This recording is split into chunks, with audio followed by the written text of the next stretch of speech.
Welcome ladies and gentlemen, my name's Dychronic here on this Destiny 2 video, and today we're going to be taking a look at the top 10 PvP heavies in Destiny 2. And of course, as always, I have made a spreadsheet for this video, which can be found on my Discord server, link in the description down below, on the channel #SpreadsheetStock. And in case you haven't heard yet, I still have a giveaway going on right now, Astra A10 headset and a Blue Yeti microphone until the end of the month, link in the description down below. Right, moving on to the main section of the video, this is my spreadsheet. All its dark theme, color-coded links, and catalyst information, recommendations for all the different heavy weapons I consider for PvP, as well as my top 10 ranking. So obviously I don't do these videos like a lot of other people. Instead, we're going to go through each category of weapon, talk about why they're not part of the meta. And you got to keep in mind, this is subjective. This is my opinion of the things that I like to use, but there have been some changes from last season that are going to be quite important. Firstly, I wanted to talk about a few miscellaneous categories. For example, the Leviathan's Breath bow, the only heavy bow in the game, is actually a pretty good weapon considering you can one-shot anybody. However, it's a very slow weapon. In my opinion,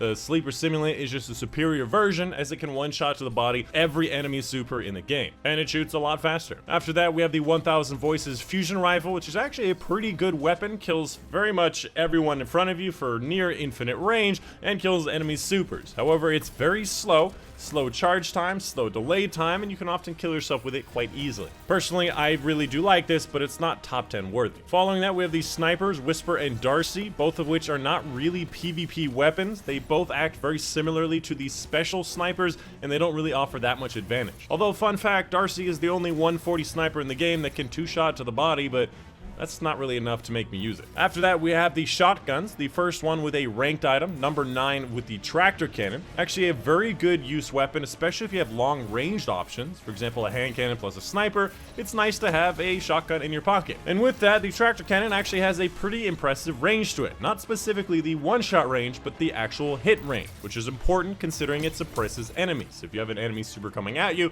you can shoot them from a good distance away to turn off their super and follow up with some other shot. And beyond that, it has a very large and wide blast cone, which means you can hit a lot of enemies very easily. Just one of those really great utility weapons that works in most scenarios. Up next, for our first major category, we have the linear fusion rifles. Now, the linear fusion rifles are basically just snipers with charge time, a little bit better aim assistance at close range, and most people don't really like that because, like I said, you can have a special weapon, the sniper, that shoots faster and can still one-shot to the head, whereas these linears don't one-shot to the body outside of Sleeper Simulant. And when it comes to Sleeper Simulant, my personal opinion, it was very close to being in the top 10. However, it is a bit slow, and people can mostly walk away from it if they have cover nearby. But it does one-shot to the body literally every super in the game, including a Bubble Titan. And to be honest, I don't really know what Bungie can do with this particular weapon in the Crucible. It really does have to differentiate itself more from the snipers to make any difference. Up next, let's talk about the grenade launchers. Now, the grenade launchers are one of the best middle zone weapons. They're a great intersection of the amount of ammo you get, the average amount of kills you can get, the ease of use, the AoE and utility, and of course the availability of all the different legendary options. And when it comes to the legendary options, the 120 adaptives versus the 150 rapid fires, for the most part, 120s are objectively the better option. They have more damage per shot, they have bigger blast radius, the stats aren't really that different, and RPM doesn't really matter.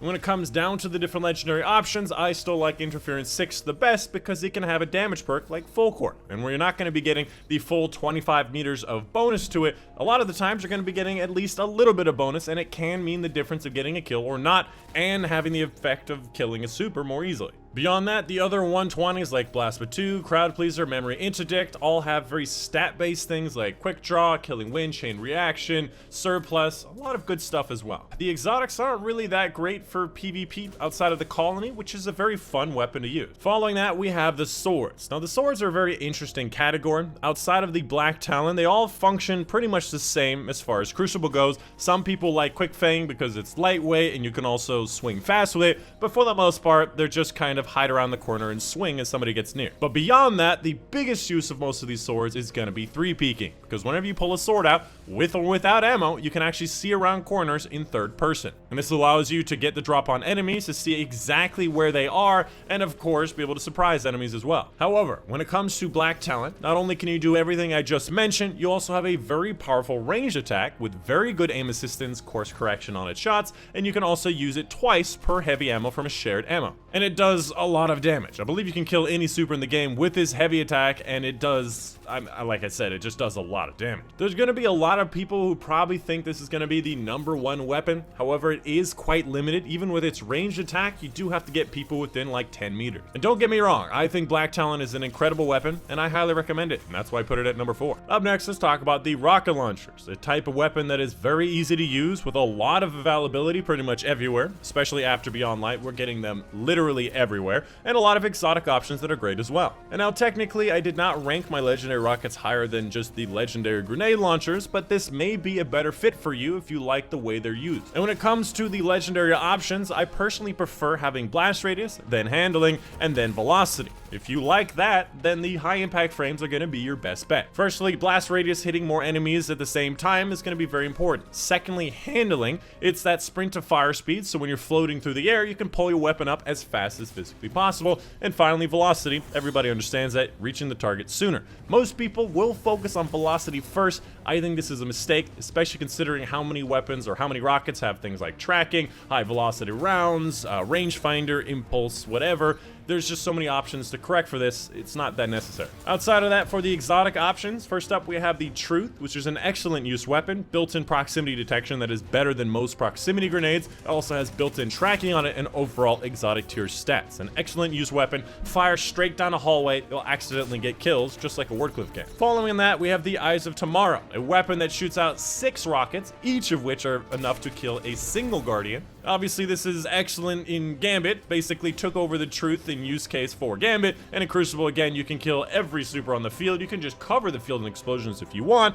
and of course, there's built-in tracking, which is really nice. The big problem with this is that it's a bit slow. You fire all the shots, and it kind of hangs in the air for a while, and that may end up getting you killed. And finally, we have the Wardcliff Coil, literally a shotgun rocket, killing everything in front of you that's alive, from anywhere right in front of you to mid-distance, and sometimes even farther than that, regardless if they have a super. This thing could probably even pop a bubble from a Bubble Titan. It does that much damage. And in the final category, we have the heavy machine guns. In my opinion, the best archetype for the Crucible right now, with incredible exotic and legendary options. Firstly, for the legendary options, I like the adaptive 450s better than everything else. They have the best middle zone of handling, stability, range, perk options, of RPM, just incredible at everything it does, and in my opinion, better than everything else. When it comes to the 360s, they fire a little too slow with a little bit too much recoil and flinch, and even though they have more range, they have terrible stability and recoil that the 450s handle better at range anyway. And on the other side of things, the 900 rapid fires fire way too fast, compete too much in the shotgun zone,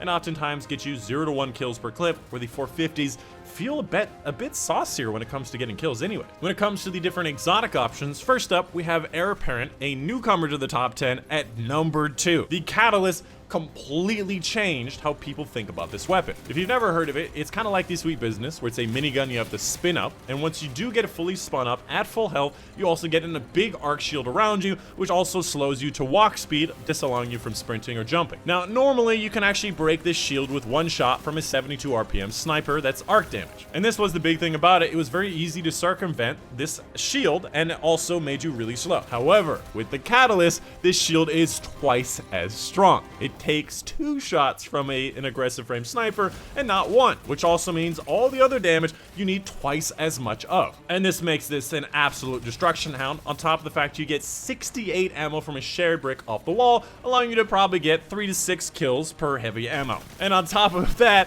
this arc shield is so strong. If a Chaos Reach were to open up on you while you're firing at it, you're more likely to trade or win that battle. Literally, the thing that's supposed to be the counter to this item is actually a trade. A little pro tip here, the Attunement of Sky Warlock actually doesn't put their weapon away when you burst glide through the air, so you can actually burst glide with this weapon fully spun up and the shield around you, which kind of half solves its speed. And finally, at #1, we have the Xenophage. Again, many people might think that the Heir Apparent is better than the Xenophage, but the Xenophage is just overall an amazing weapon. Infinite range, close range is great, has AoE hits accidentally getting kills, hitting walls and accidentally getting kills. kills and does 150 damage per shot, allowing you to easily follow up with another shot or follow up with a hand cannon shot. And on top of that, it's from Shadowkeep. Most people have it, most people use it, most people understand it, and you don't need to wait for the Guardian games to get it like Heir Apparent, and also the Catalyst also comes from Guardian games as well. And as always, please let me know in the comments down below if you have any questions or concerns. If you think that I may have misplaced something or overlooked something entirely, please let me know in the comments down below. And of course,